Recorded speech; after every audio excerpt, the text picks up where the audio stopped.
ای کاش زندگی به مثل عالم فوتبال می بود. شوخی ها را پس می دادیم و غم ها را اودر می زدیم. از سیگار و عرق و زنا زشیت می کردیم. از وطن دور بودن و غریبی را زمین می کردیم. شپتل و مستی را کلاپودکر را آرت می پرتافتیم. پتین کردن و گرانیست گذاشتن را کراسنی کارتوشکا می دادیم. با دستگیری یکدیگر در وطن خود کار می کردیم. در نتیجه شیطان و ضربه کنجی مانده پریکلندی گل می زدیم و در آخر زندگی را چمپیون می ساختیم. 3 ساله غریبم، از جان بیزار و به مردن قریبم.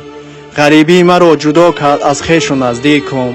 از آغوش مادر و از مهر فرزند بی نصیبم. یاد کردم شوربای کدوداری اوچما، هم گریه و هم خنده های بچما. ای غریبی لعنت به تو، ندیدم راه گشتنای بچما. هم لختک بازی و هم در درگویی های دخترچما. ای خویش و تبار طعنه نکنید اوچما، بیاکه گفته نرنجانید دلی خواهرچما. بهاران شد قطره بارانای، غریب بچه در کوچه ها سرگردان و حیرانای. تلاش غریبی برای یک برده نانای، هر کسی در آزار غریبای، یا بیدین یا بی ایمانای.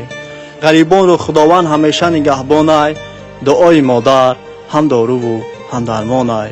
شنیدن آواز فرزند راحت جانای، در غریبی جان دادن فخر هر یک مسلمانای.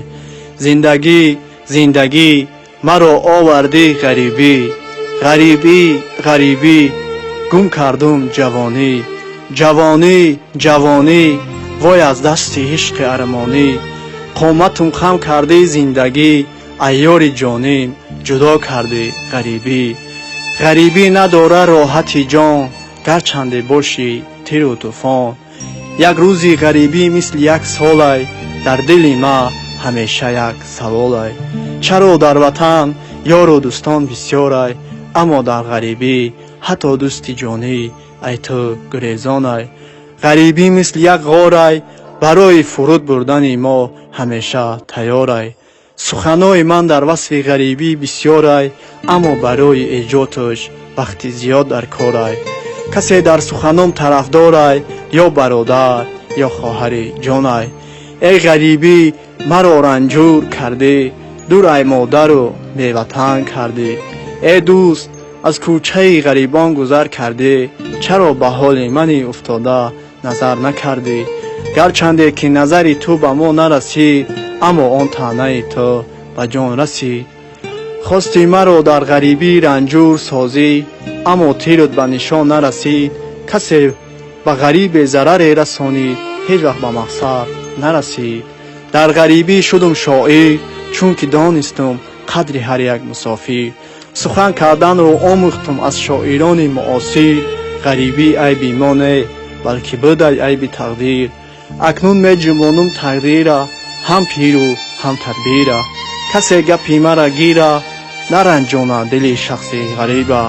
این شعرها تازه ایجاد به خاطر برادر و خواهر اهل نجات. از نام کانال اشک غریب با امر تقدیر و نصیب. غریبان برکت در کشلیکاتان، حرکت در کارهای خیرتان. یک تن صد شوه خاک گین زر شوه، همیشه آزمونا بسیارتر شوه. مهر مردم به یکدیگر زیادتر شوه. به حولا گفتن دهان شیرین نشود، دعا را زیادتر کنید این سیزن کارا بسیارتر شود.